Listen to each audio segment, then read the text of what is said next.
Okay, so for this problem, we're looking at the intervals. So the intervals are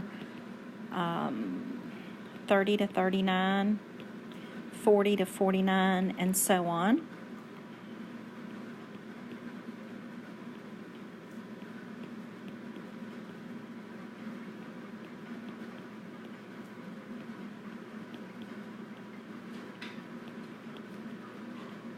Okay, so after you write down your intervals, you want to write down the midpoint of each of those intervals. And so you do that by adding the lower and upper class limits and dividing by 2.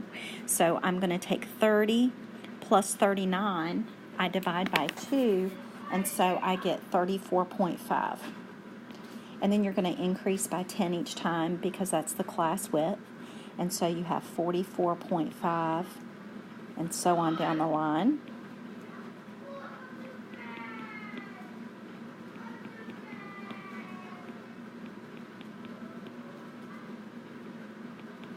Okay, and then once you find the midpoint, you can go ahead here and write down your frequencies.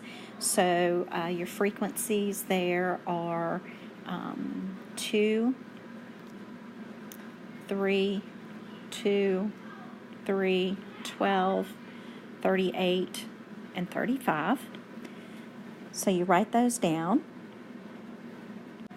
Okay, so now we're going to look at our formula. We have S equals the square root of N times the sum of all F times X squared minus the sum of all F times X, and we take that quantity and square it all over N times N minus 1. And so here really, probably the easiest thing to do is just keep everything in column format. So I'm going to calculate this first one. Okay, so we want F times X squared. So we know that X is our midpoint, right? So we're going to square each of those. So we're going to take 34.5 and we're going to square it, and then we're going to multiply by F, so times 2. All right, so let's see. So this column here, if we label it, would be F times X squared. And then you just get the numerical quantity. Let's see, I need a little bit more room here. Uh-oh. Bear with me, I'm just getting some more room here, and we'll see what we come up with. Okay, and so I'm going to do that. So I get 34.5. I'm going to square that, and then I'll multiply by 2. So I'll come up with 2380.5. Okay, and I'm going to do that all the way down. So for the next one, I'm going to take 44.5 squared, and I'm going to multiply that by 3. So I get 5940.75. And then on down the line, so this time 54.5, square it, multiply by 2.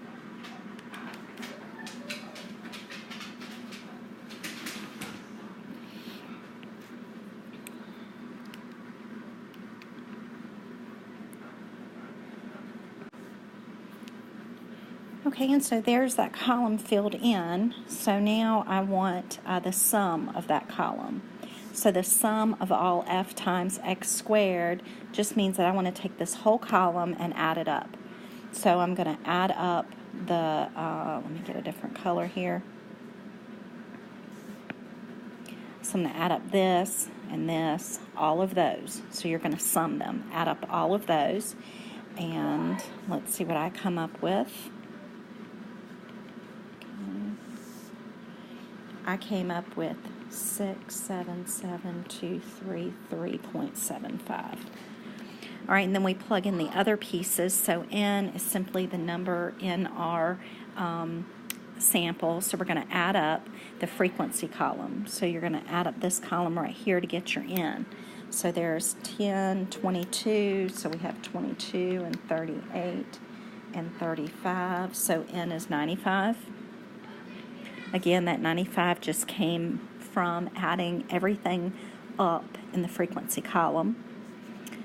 All right, and then for this entry that comes up next, this one right here, we're just going to make another column. So I'm going to make a column F times X. So that is going to be found by taking, let's see, this is getting pretty colorful here, so you can bear with me. We're going to take X times F. So that product is what we're going to put right here. So I'm going to take 34.5, and I'm going to multiply that by 2, so I come up with 69.